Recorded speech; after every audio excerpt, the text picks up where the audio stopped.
Assalamualaikum warahmatullahi wabarakatuh. Nah, selamat pagi anak-anak ibu semuanya. Gimana kabarnya hari ini? Alhamdulillah baik semua. Ada yang sakit? Alhamdulillah tidak ada. Oke, nah ibu mau absen dulu ya. Ahmad Maulana, Muhammad Syarif, Rahmatul Maimanah, Santi. Oke, nah alhamdulillah semua anak-anak ibu hari ini hadir semuanya dengan keadaan sehat walafiat. Amin ya robbal alamin. Oke, nah sebelum kita memulai pembelajaran hari ini, alangkah baiknya kita terlebih dahulu berdoa. Oke, nah sebelumnya ibu persilahkan kepada ketua kelas untuk memimpin doa. Alhamdulillahirrabbilalamin. Alhamdulillah, semoga dengan kita berdoa tadi dan niat lillahi ta'ala, semoga apa yang kita pelajari hari ini mendapatkan berkah dari Allah Subhanahu wa ta'ala, dan ilmu yang kita dapat bermanfaat dunia dan akhirat. Amin. Oke, ibu mulai ya. Bismillahirrahmanirrahim. Alhamdulillahirrabbilalamin. Assalatu wassalamu ala asyrafil anbiya'i wal mursalin Sayyidina wa maulana Muhammadi wa ala alihi wa sahbihi ajma'in, amma ba'du. Alhamdulillah, pada hari ini kita bisa melanjutkan pembelajaran mata pelajaran fikih. Pada hari ini kita akan belajar di bab 3, yaitu tentang siapa yang tahu? Iya benar, tentang burat, yang mana minggu kemarin kita telah belajar di bab 2 yaitu tentang hudud. Nah, pada kali ini kita akan belajar di bab 3 yaitu tentang burat atau pemberontakan. Nah, anak-anak ibu semuanya silahkan buka bukunya di bab 3 yaitu tentang burat. Halaman berapa?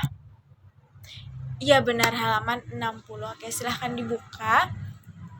Nah, pada bab ini kita akan membahas yang pertama itu adalah pengertian bugat, kemudian yang kedua tindakan hukum terhadap bugat, yang ketiga status hukum bugat, yang keempat hukum memerangi bugat, dan yang kelima hikmah hukuman bagi bugat. Oke, nah semuanya sudah membuka buku?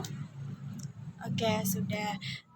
Nah, anak-anak ibu semuanya, silahkan perhatikan gambar di bawah ini dan berikan tanggapan kalian terhadap gambar tersebut. Oke, nah itu ada 3 gambar, coba diperhatikan. Ini gambarnya tentang apa? Iya benar, pemberontakan, dimana situ ada yang memakai senjata, senapan, atau sebagainya. Dan biasanya para pemberontak ini menggunakan simbol atau logo yang itu tangan di kepala. Nah, itu sebagai tanda bahwa terjadinya sebuah pemberontakan. Lanjut, yang pertama adalah pengertian bugat. Di sini ada yang sudah membaca bukunya. Apa itu pengertian bugat? Nah, silahkan siapa yang mau baca? Silahkan Rahmatul baca pengertian bugat. Oke, terima kasih banyak. Nah, jadi secara terminologi, kata bugat adalah bentuk jamak dari al-baghi yang merupakan isim fa'il atau kata benda yang menunjukkan pelaku. Nah, kata bugat ini mempunyai banyak sekali makna, mulai dari mencari, menuntut, kemudian orang yang zalim dan melampaui batas, atau orang yang berbuat zalim dan menyombongkan diri. Oke, nah lanjut. Itu tadi pengertian dari bugat. Kemudian ketika seseorang itu melakukan yang namanya pemberontakan, di antara ciri-ciri bahwa dia itu sedang melakukan pemberontakan yaitu ketika dia memiliki kekuatan baik berupa pengikut maupun senjata. Nah, kemudian memiliki alasan atas tindakan yang mereka lakukan keluar dari kepemimpinan, dan tindakan mereka itu menolak yang namanya kewajiban, memiliki pengikut yang setia kepada mereka dan memiliki imam yang ditaati. Ketika seseorang atau mereka melakukan tindakan bugat atau pemberontakan, maka otomatis akan ada pemberian hukuman terhadap pelaku bugat itu sesuai dengan ketentuan fikih Islam. Nah, diantaranya di sini ada 4. Oke, nah silahkan ada yang mau membaca. Silahkan Maulana. Oke. Terima kasih banyak. Nah, jadi tahap-tahap pemberian tindakan hukuman terhadap pelaku bugat sesuai dengan ketentuan fikih itu yang pertama mengirim utusan kepada mereka agar kita ketahui sebab-sebab pemberontakan yang mereka lakukan. Nah, kemudian apabila tindakan pertama tidak berhasil, maka tindakan selanjutnya adalah menasihati dan mengajak mereka agar mereka mentaati imam yang sah. Kemudian jika usaha kedua tadi kembali tidak berhasil, maka usaha selanjutnya adalah memberi tindakan ultimatum atau ancaman terhadap mereka akan diperangi. Kemudian terakhir jika mereka juga tidak mau, maka keputusan terakhir adalah perangi sampai mereka sadar dan taat kembali ke jalan yang benar. Itu tadi tindakan hukum terhadap pelaku bugat.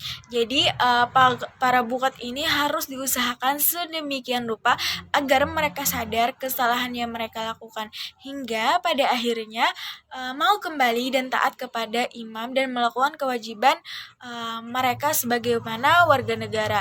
Nah, proses penyadaran mereka itu harus dimulai dengan cara yang paling halus. Kemudian jika cara tersebut tidak berhasil, maka itu boleh dilakukan dengan cara yang lebih tegas. Nah, jika cara tersebut masih belum juga berhasil, maka digunakan cara yang terakhir yang paling tegas, yaitu yang terakhir adalah diperangi.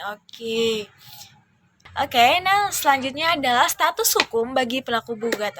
Nah kalau menggugat ini tidak dihukumi kafir, namun hukuman bagi mereka itu sudah jelas telah disebutkan, yaitu diperangi. Sebagaimana Al-Quran itulah telah menegaskan dalam Al-Quran surah Al-Hujurat ayat 9. Silahkan ada yang mau membaca?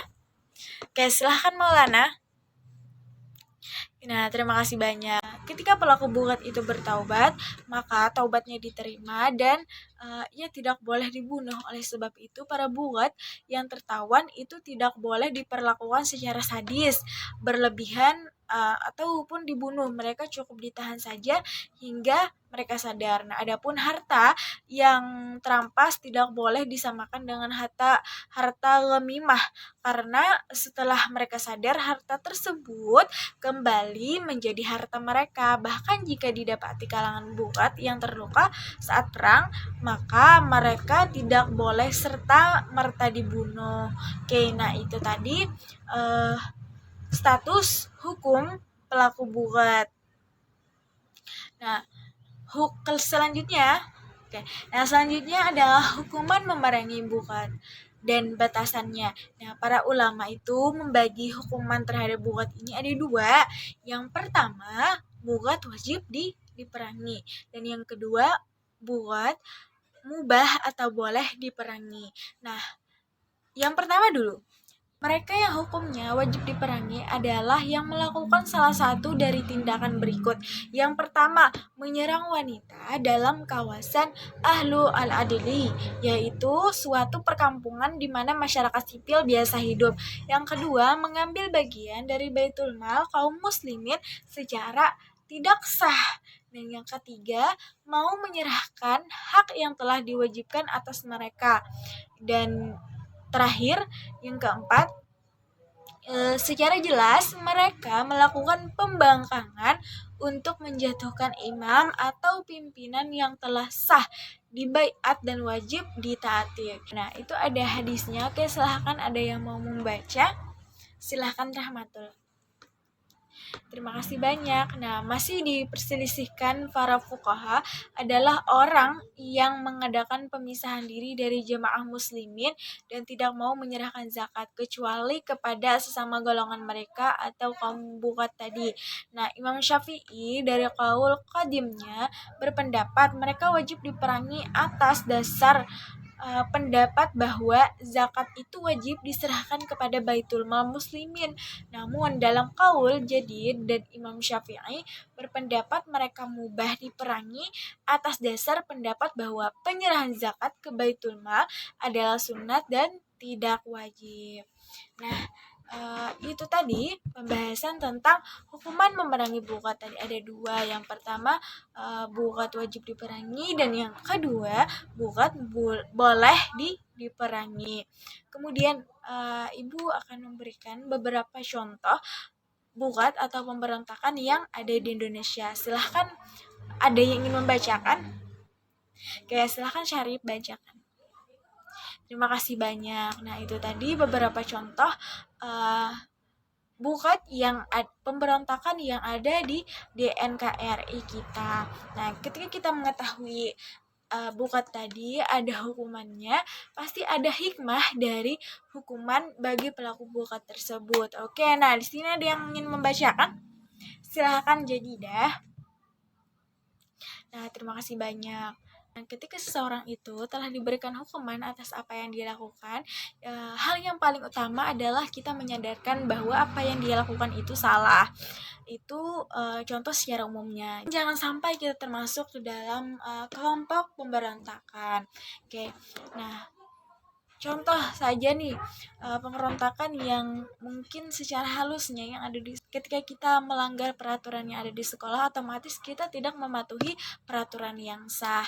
Jadi tindakan bukat ini bisa dilakukan dari hal-hal kecil terlebih dahulu, apalagi kita yang berada di sekolah harus mematuhi segala peraturan yang ada di sekolah ini. Oke. Nah, sampai di sini ada yang ingin ditanyakan? Diam semuanya nih. Gimana? Masih semangat? Harus tetap semangat. Oke, nah pagi Senin yang cerah ini harus semangat. Karena waktu kita sudah hampir habis, jadi silakan ada yang ingin menyimpulkan pembelajaran kita hari ini.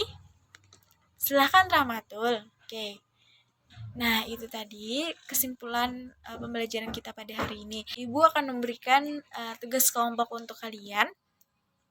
Tugasnya carilah minimal 2 kisah teladan dari sejarah dinasti Umayyah atau Abbasiyah terkait penanganan kasus bukat. Kemudian buatlah clipping dari berita tentang beberapa kasus bukat yang ada di Indonesia serta upaya penanganannya. Oke, terima kasih Maulana atas pertanyaannya. Jadi karena di kelas kita ada 20 orang, Ibu akan bagi menjadi 5 kelompok. Nah, setiap kelompoknya nanti akan ada 4 orang. Kepada nanti ketua kelas silahkan ambil di ruangan Ibu untuk pembagian kelompoknya, dan tugas ini akan dikumpulkan minggu depan. Oke, semuanya sudah paham? Alhamdulillah sudah paham. Semoga pembelajaran kita hari ini mendapatkan berkah dari Allah Subhanahu wa Ta'ala, dan dapat kita ambil hikmah dari pelajaran yang kita dapatkan hari ini. Oke, sebelum kita menutup pembelajaran, malah kita bersama-sama mengucapkan hamdalah alhamdulillahirabbil alamin. Sekian, terima kasih. Wassalamualaikum warahmatullahi wabarakatuh.